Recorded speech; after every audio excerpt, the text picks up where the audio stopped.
Bicara tentang Israel yang semena-mena, dia mengambil tanah orang, dia menjajah, lalu kemudian membunuhi, membantai, melakukan ethnic cleansing dan kejahatan-kejahatan perang yang memang tidak pernah sebaik ini terdokumentasi di dalam sejarah.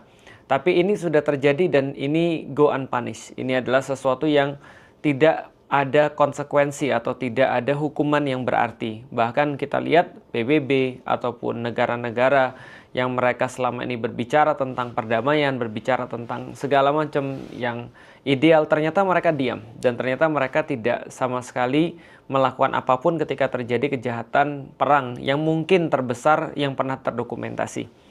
Maka yang muncul di dunia, saya sampaikan pada saat itu adalah orang-orang akan berpikir, oh jadi boleh ya untuk melakukan kayak gitu. Kalau seandainya kita melakukan sesuatu, kita berbuat salah, lalu kita bisa get away, kita bisa lewat, kita bisa untuk pergi tanpa kita mendapatkan sebuah hukuman. Nah ini adalah sesuatu yang muncul yang menjadi sebuah persepsi orang ketika melihat Israel dan seluruh kejahatannya. Itu yang pertama. Yang kedua adalah rasa jijik dan muak orang melihat satu negeri yang ini seolah-olah dia bisa berbuat semaunya, bisa berbuat sesukanya, dan tidak ada satupun yang seolah-olah menghalangi. Jadi kayak jumawa.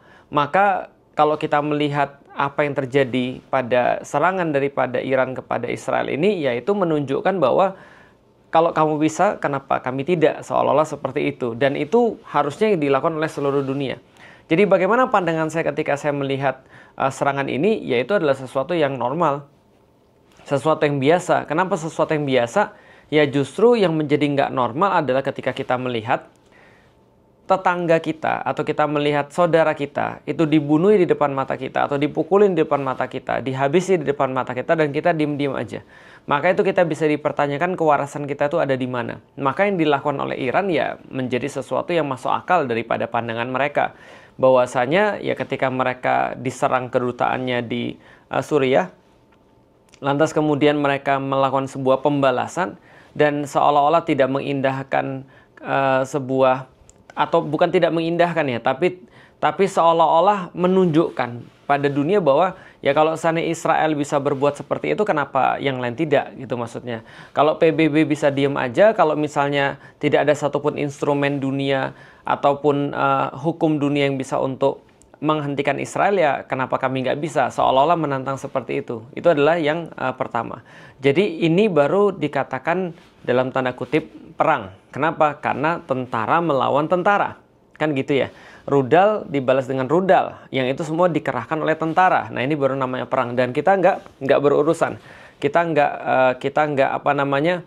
nggak sama sekali ikut campur soalan motif-motif apapun yang terjadi. Tapi kita cuma ingin mengatakan di sebuah pembalasan, kalau terjadi sebuah penyerangan juga, rudal-rudal yang ditembakkan atau peluru-peluru balistik yang ditembakkan kepada wilayahnya penjajah Israel atau penjajah yang sekarang menduduki tanahnya orang-orang Palestina, ya itu adalah sesuatu yang normal. Karena ya seperti itulah Israel juga melakukan selama tidak hanya 1-2 hari atau beberapa jam, tapi selama bertahun-tahun atau bahkan berpuluh-puluh tahun. Dan sampai sekarang belum ada keadilan yang diberikan oleh penduduk, tidak ada keadilan yang diberikan oleh instrumen-instrumen seperti PBB ataupun negara-negara yang selama ini menjunjung tinggi perdamaian, lalu kemudian dibiarkan begitu saja. Itu yang pertama. Yang kedua, teman-teman sekalian, ada banyak yang nanya saya, lalu gimana? Kok Iran yang membantu? Kenapa nggak negeri-negeri muslim yang lain? Itu juga termasuk pertanyaan saya. Kenapa Iran yang bantu dan bukan muslim yang lain? Karena kita tahu bahwa ada problematika antara Sunni dan Syiah. Dan itu mudah-mudahan kita bisa cover dalam video-video kita yang lain. Dan kita juga sudah tahu bahwa Iran ini adalah sebuah negeri yang mengambil aliran Syiah di dalam negerinya. Terus tahu dulu bahwasanya Hamas itu pernah juga dituduh bahwasanya mereka adalah perpanjangan tangan daripada Iran, atau mereka adalah dimanfaatkan oleh Syiah, bekerja sama dengan Syiah, sehingga seolah-olah kita tidak boleh membantu saudara-saudara kita yang ada di Hamas. Jawaban itu sudah disampaikan oleh Hamas itu sendiri, bahwasanya mereka sudah senantiasa bahkan sampai sekarang mengetuk pintu-pintu negeri-negeri yang seharusnya menjadi sahabat mereka lebih menjadi sahabat mereka atau lebih dekat dengan mereka ketimbang dengan Iran yang Syiah. Mereka sudah mengetuk pintu Arab Saudi, mereka sudah mengetuk pintu Suriah, mereka sudah mengetuk pintu Turki, mereka sudah mengetuk pintu Mesir, dan segala macam yang berbatasan ataupun yang dekat dengan mereka, yang tentu saja secara pemikiran Islam itu lebih dekat dengan mereka karena mereka adalah Sunni. Tapi ternyata tidak dibuka. Dan ketika mereka dalam keadaan ditinggalkan seperti itu, malah justru yang tidak mereka minta sama sekali, yaitu adalah dari Iran, justru menawarkan sebuah bantuan. Nah, ini sudah dijawab. Sehingga kalau kita berbicara tentang masalah kok Iran, ya udah, terus mau kenapa, mau gimana lagi? Ini kan soalnya masalah Palestina bukan hanya masalah agama, bukan hanya masalah Sunni, bukan hanya masalah madhab di dalam Islam, bukan hanya masalah kelompok-kelompok di dalam Islam. Ini adalah masalah bukan hanya agama, tapi sudah lintas agama, sudah menjadi masalah kemanusiaan. Maka kita lihat bahwasanya ketika pembantaian terjadi sampai dengan, dan kita nggak tahu kapan akan berakhir, maka banyak sekali orang-orang menunjukkan sebuah dukungan terhadap Palestina, dan itu meluas dari mana saja. Ada dari grup LGBT misalnya, ada dari grup orang-orang yang bukan Muslim, ada dari grup orang-orang yang yang selama ini justru menjadi penentang-penentang Islam. Di Indonesia aja ini beragam orang-orang yang membela Palestina, bukan hanya aktivis-aktivis Muslim tapi juga lintas agama. Karena memang ini sudah menjadi masalah internasional. Bahkan kita lihat di luar negeri, bahkan sampai ada tentara yang membakar dirinya, tentara Amerika membakar dirinya untuk membela Baitul Maqdis atau membela Palestina. Dan kita nggak bisa kontrol itu. Dan kita nggak bisa bilang bahwasanya kita menyetujui orang-orang itu hanya karena mereka membela Palestina. Tidak. Kita tetap tidak menyetujui LGBT. Kita tetap tidak menyetujui misalnya orang-orang yang mereka selama ini memusuhi Islam. Kita tetap tidak setuju. Tapi dalam perkara ini, dalam perkara mereka membela Palestina, itu adalah hak mereka. Termasuk ketika Iran misalnya menyerang Israel, walaupun alasan dia adalah ingin membela dirinya, ingin membalas serangan yang ada pada kedutaan besar mereka, itu tidak menjadikan kita untuk melarang mereka untuk melakukan hal itu, gitu loh maksudnya. Kenapa? Karena ini sudah jauh daripada hanya sekedar permasalahan agama.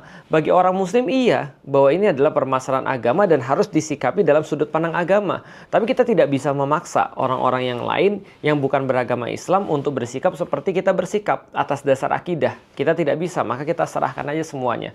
Dan teman-teman sekalian, kita juga tahu kalau membahas tentang Iran ini, saya nggak tahu ya, apakah ini adalah sesuatu yang menjadi motifnya tuh benar-benar motif agama atau motif yang lain. Tapi yang jelas kita bisa menyampaikan faktanya. Karena kalau saya menyampaikan hanya opini, saya pikir tidak fair. Maka faktanya adalah ternyata penyerangan Iran ini tidak ditujukan memang serangan long term. Kita nggak tahu apakah nanti akan terjadi lagi eskalasi.